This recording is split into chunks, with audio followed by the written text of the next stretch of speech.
Hey, welcome. Today we're going to dig into a really fascinating 5-year study that tracked the online security habits of over 24,000 people. And what they found? Well, it's a real head-scratcher about our digital lives. So the whole point of the study was to answer one massive question. After all these years of warnings, data breaches, and endless security advice, are we actually getting any better at protecting ourselves online? And the answer, after looking at 5 years of data, is a huge yes. And also a pretty concerning no.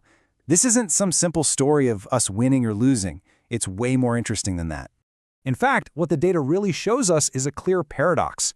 We're kind of living in a state of contradiction, where what we believe and what we actually do are pulling in totally opposite directions. And this right here captures that conflict perfectly. Check this out. Over the last 5 years, our belief that security is worth it and that we can actually control it has gone up. But, and this is the crazy part, at the exact same time, so have our feelings of being overwhelmed, confused, and just feeling like it's all pointless anyway. All right, so let's break this paradox down piece by piece. First, let's talk about the good news. Let's look at the ways we are genuinely getting smarter and more confident when it comes to our digital security. And the numbers on this are super clear. A growing majority of us now really believe that staying secure online is worth the hassle.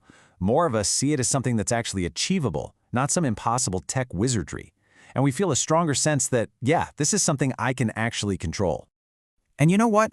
This positive attitude isn't just some vague feeling. It's actually showing up in what we do.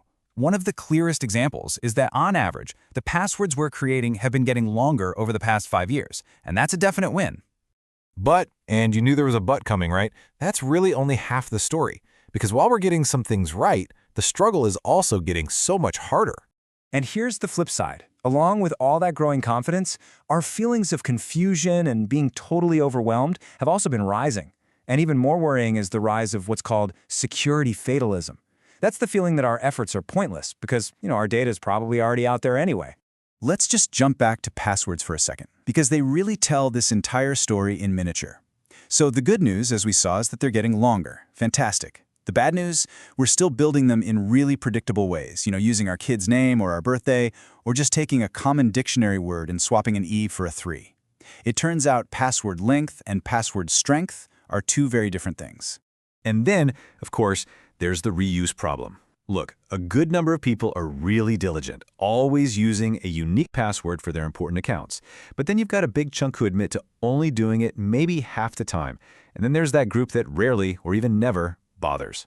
So why? Why do we do this when we know we shouldn't? Well, the number one reason people gave is so simple, and I think we can all relate. It's just really, really hard to remember dozens of different, complex passwords. It's a brain overload problem. So you've got this complicated mess, right?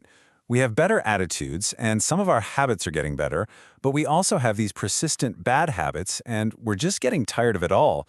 So what does that actually mean for us in the real world? When you mash all of these conflicting trends together, the good, the bad, and the completely overwhelmed, what's the actual, measurable result for the average person? This is the number that really hits home, 44%. In the final year of the study, 44% of people said they had experienced some kind of cybercrime. That is the highest level recorded in the entire 5-year period. So, despite our best intentions, the threat isn't just real, it's actually growing. Now, I know that sounds pretty bleak, but the report actually points to a completely different way of thinking about the solution. It's not just about telling people to try harder, it's about rethinking who's actually responsible here. And here's the key idea. Security has to be a shared responsibility. Yes, of course, we as individuals need to make smart choices every day. But, and this is huge, the tech companies, the app developers, the platforms we use all the time, they have an equally important job. They have to design systems that make it easier for us to be safe. And I think this quote from Lisa Plagamir of the National Cybersecurity Alliance just nails it. The tech industry itself has to close the gap between these scary risks we all hear about and the simple, concrete actions people can take. The burden can't just fall on the user to figure it all out. So this all leaves us with one last thought.